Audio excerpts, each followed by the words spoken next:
लोग कहते हैं कि बुद्ध ने अपनी पत्नी को और छोटे बच्चे को छोड़ दिया और रात के अंधेरे में घर छोड़कर भाग निकले। अब सवाल ये उठता है कि क्या सच में बुद्ध अपनी पत्नी और बेटे को छोड़कर भाग निकले थे?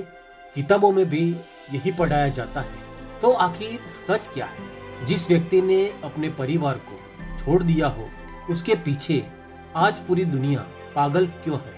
आपके मन में भी यही सवाल आते होंगे, लेकिन आपको उसका सही उत्तर अभी तक नहीं मिला होगा। आज हम ये वीडियो के माध्यम से इस शंका का समाधान करेंगे, लेकिन इसके लिए आपको बुद्ध के जीवन की ये कहानी को जानना होगा। शाक्य राज और कौशल राज के बीच से एक नदी गुजरती थी। उस नदी का नाम रोहिणी था। दोनों राज्यों के लोग उस नदी के पानी का इस्तेमाल करते थे। उस नदी के लिए दोनों राज्यों के बीच झगड़े भी बहुत होते थे। ये उस समय की बात है जब बुद्ध 20 बरस के हो गए थे और उनको शाक्य राज की नागरिकता मिलने वाली थी। नागरिकता मिलने के अवसर पर शक राज के सेनापति ने बुद्ध को कुछ नियम सुनाए। सेनापति ने बुद्ध से कहा कि जब भी जरूर पड़े तुम्हें राज्य के लिए तन मन धन से खड़ा रहना पड़ेगा। बुद्ध ने इस बात को स्वीकार किया। इस घटना के ठीक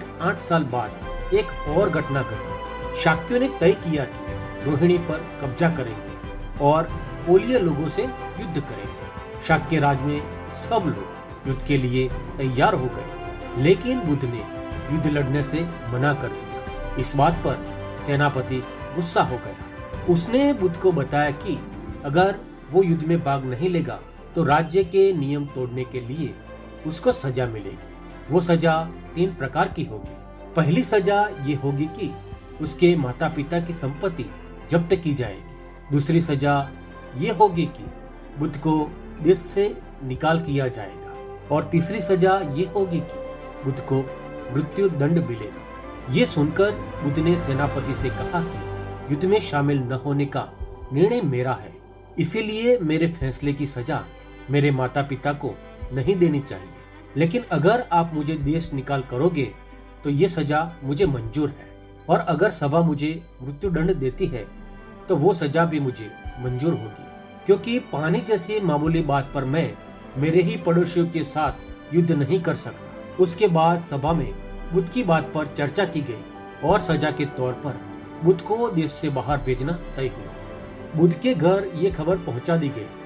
सब दुखी हो गए, लेकिन बुद्ध की पत्नी ने अपने पति के निर्णय पर सहमति जताई और गर्व व्यक्त किया। उसके बाद एक अनूठी घटना घटी। जब लोगों को पता चला कि बुद्ध उनके लिए सजा भुगतने चले हैं, तब लोग उनके पीछे पीछे चल पड़े। बुद्ध ने ये देखा और गांव वालों को वापस घर जाने को कहा। बुद्ध ने कहा कि ये सजा मुझे मेरे निर्णय के कारण मिली है, मेरी सजा आप मत दो। यह कहकर बुद्ध मक्का पर चल पड़े। तो दोस्तों, ये थी बुद्ध के घर से निकलने की सही कहानी। लेकिन किताबों में जो पढ़ाया जा रहा है वह बात जातक कथाओं की काल्पनिक कहानियों का एक भाग है। बुद्ध की इस कहानी को निदान कथा भी कहा जाता है, लेकिन हमें आज भी उल्टा ही पढ़ाया जाता है। बुद्ध के बारे में भ्रम फैलाया जा रहा है। तो दोस्तों, आओ मिलकर इस भ्रम को तोड़ें और ज्यादा से ज्यादा लोगों तक बुद्ध की ये सच्ची हकीकत को पहुंचाएं। नमो बुद्धाय।